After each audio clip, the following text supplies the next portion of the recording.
ESPN 9 news और आपके साथ मैं हूं क्रांति सिंह। छत्तीसगढ़ के मुख्यमंत्री और कांग्रेस के मुख्य पर्यवेक्षक भूपेश बघेल ने रविवार को हिमाचल विधानसभा चुनाव को लेकर पार्टी नेताओं के साथ विचार विमर्श करके समीक्षा की। इसके साथ ही पार्टी नेताओं से चुनाव को लेकर फीडबैक भी लिया। चुनाव से पहले बनी विभिन्न कमेटियों के अभी तक के कामकाज के बारे में जानकारी भी ली। विधानसभा चुनाव में सरकार के खिलाफ आक्रामक रुख अपनाकर पार्टी प्रचार करने के निर्देश दिए हैं। शिमला से लौटने के बाद बघेल हाईकमान के पास अपनी विस्तृत रिपोर्ट भी सौंपेंगे। इसके आधार पर आगामी चुनाव की रणनीति तैयार की जाएगी। आज प्रदेश कांग्रेस की आम बैठक बुलाई गई है। इसमें प्रदेश पदाधिकारी, जिला और ब्लॉकों के अध्यक्षों को बुलाया गया है। आपको बता दें कि यहाँ पर पीटर हाफ में पार्टी नेताओं के साथ हुई बैठक से पहले चौड़ा मैदान स्थित निजी होटल में कोर कमेटी की बैठक बुलाई गई थी। इसमें पार्टी के पर्यवेक्षक सचिन पायलट, राज्य से तीनों एआईसीसी सचिव, प्रदेश प्रभारी राजीव शुक्ला, प्रदेशाध्यक्ष प्रतिभा सिंह, नेता प्रतिपक्ष मुकेश अग्निहोत्री, तीनों सह प्रभारी और चारों कार्यकारी अध्यक्ष मौजूद रहे। बघेल ने कोर कमेटी से प्रदेश में चुनाव रणनीति बनाने से पहले विस्तार से विचार विमर्श करने की बात कही है।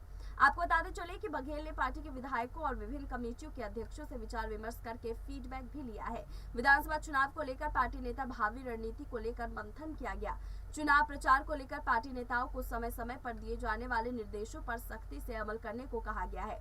अब ये सख्ती से अमल और आला कमान की तरफ से ये सारी कोशिशें आखिरकार क्या नया रंग रूप जो है यहाँ पर बघेल को देगी।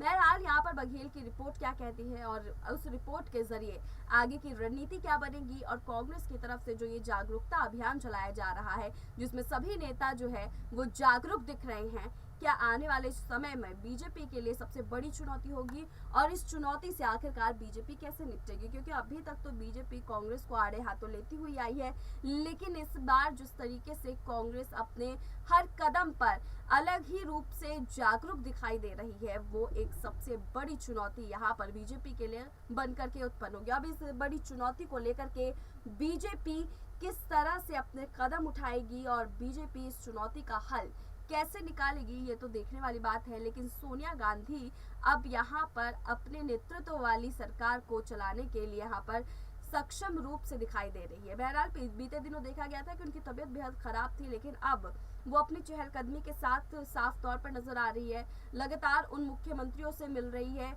जो अभी सत्ता में हैं, और जहां पर उनकी सत्ता जा चुकी है वहां पर भी अलग तरीके से अपनी पैठ बनाने की कोशिश में अब जुट चुकी है कांग्रेस।